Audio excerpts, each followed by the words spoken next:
तपाईँको हिजो एउटा हाम्रो कम्प्लेन आएको छ। हामी त अहिले अनलाइनबाट कम्प्लेन कलेक्सन गरेर आएको छौँ होइन। एकजना कुनै मान्छेले जहरे भनेर टिकट काट्नुभयो कुनै मान्छेले हिजो हिजो मितिमा हो र त 20 गतेको है 20 गतेको काट्नुभयो।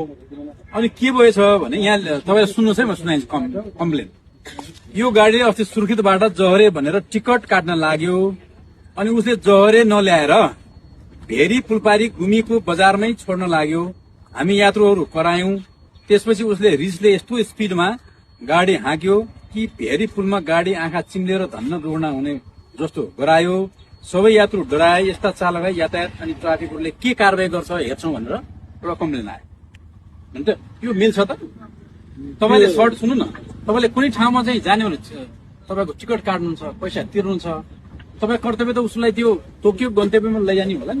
म पनि भन्ने एकछिन रोक्नु। अनि नलैकन रिसाउने, ओभर स्पिड लैजाने अनि अरू ठाउँमा छोड्न पाइन्छ? पाइन्छ। किन गर्नु आप? त्यो गरेकै होइन सर। यस्तो म घटना भन्छु भन्नु न। यस्तो भएको के भन्नुहुन्छ, जरे बजार पालतिर छ, भेरी पुल छ बिचमा होइन। ठ्याक्कै पुलमा मैले झार्न लाग्यो। खास मलाई हतार पनि थियो अलिकति, बोटो मान्छेहरू पनि थिए जाने होइन।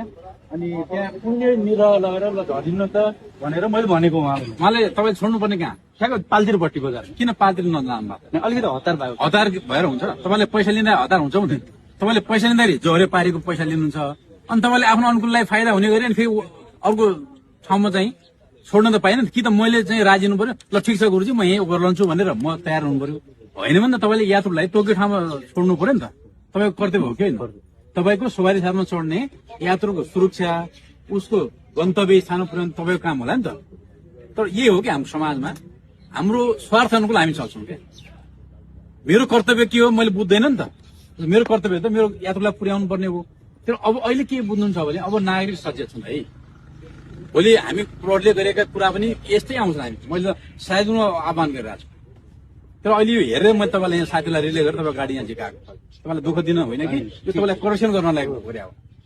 यो गर्नु होइन, अब गल्ती भएकै हो भन्ने होइन कि गल्ती गर्नु भएको छ। तपाईँले भनेको भाषामा पनि एक ठाउँमा ओह्राल्नु पर्ने, एक ठाउँमा मैले ओह्राल्न लगाएँ मलाई हतार थियो भन्नु नि त। त्यो त त्यत्तिकै देखिहाल्यो नि त। त्यसले गर्दाखेरि यो कुराहरू गर्न पाइँदैन साथीहरू है।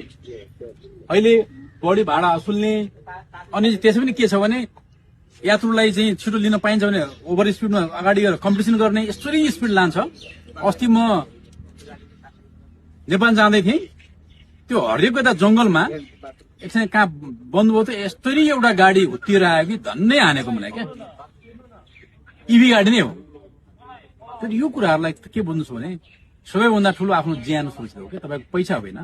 पहिला तपाईँ सकुशल हुनु भने त पैसा तपाईँलाई काम होला नि त। तपाईँ भोलि दुर्नाबाट अपाङ्ग बन्नुभयो भने त पैसाले के गर्छ तपाईँले? तपाईँले यो खालको तपाईँले अरू के यो प्रतिबद्धता उहाँ भन्दा नि दुईजना हुनुहुन्थ्यो पेसेन्जर जरे झर्ने, एकजना लेडिज एकजना जेन्ट्स हुनुहुन्थ्यो।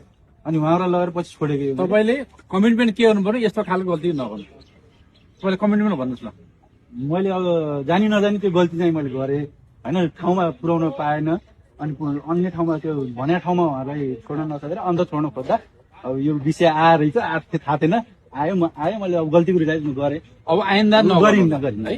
तपाईँको कर्तव्य पनि के हो भने यात्रुलाई, तपाईँ अहिले चालक हुनुहुन्छ, भोलि कहीँ जाँदा तपाईँ पनि कसो यात्रु बन्नुहुन्छ, तपाईँलाई त्यो व्यवहार गर्दा तपाईँलाई राम्रो लाग्दैन है। ल तपाईँलाई यहाँ ल्याएर दुःख दियो होला, अनावश्यक हेरासमेन्ट गर्यो होला, त्यसलाई हामी पनि माफी चाहन्छौँ। तर हामी आफ्नो कर्तव्य गरेका हौँ है। ल गुरुजी, तपाईँले यो नगर्नुलाई अन्य साथीहरूलाई पनि के गर्नुलाई भने यो चाहिँ यसो गर्नु हुँदैन भनेर सम्झाउनु है। ल।